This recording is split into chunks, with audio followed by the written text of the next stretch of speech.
రాయికల్ మండల కేంద్రంలో పత్రిక సమావేశంలో పాల్గొన్నారు.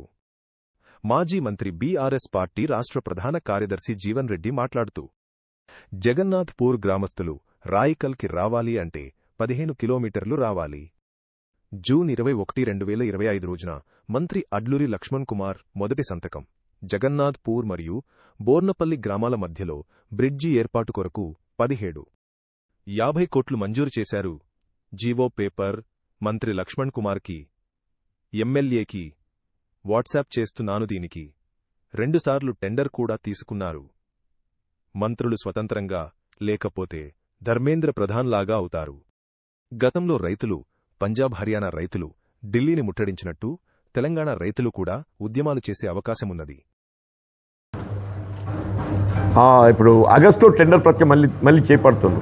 నేను ఈరోజే సిఈ గారితో మాట్లాడి నేను సంబంధిత ఇంజనీరింగ్ చీఫ్ దాన్ని బాలు నాయక్ ఏదో ఉన్న పేరు అనేది, బాలు నాయక్, ఆయనతో మాట్లాడితే ఇప్పుడు జూలైలో కొత్త ఎస్ఎస్ఆర్ వచ్చింది సార్.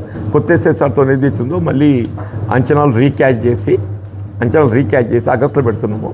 ఈసారి తప్పక టెండర్ వస్తుందని చెప్పని భావన ఉన్నదని చెప్పి ఇదొక అంశం. అసలు ప్రభుత్వం ఏదైతుందో ఈ రహదారుల వ్యవస్థ ఏమైతుంది అంటున్న ప్రభుత్వం ఉందా లేదా, పనిచేస్తుందా లేదా? రాయకల్ మండల కేంద్రాన్ని కనెక్ట్ చేసేటువంటి ఒక 2 ప్రధాన వంతెనలు ఆర్ఎండ్బి, ఇప్పుడు రామాజ్పేటే కానీ ఇటు మైతాపూరే కానీ అప్రోచెస్ ఏదైతున్నదో మరి నిర్మాణం చేపట్టడం లేదు. గతంలో కూడా ప్రభుత్వ దృష్టికి తీసుకుపోవడం జరిగింది.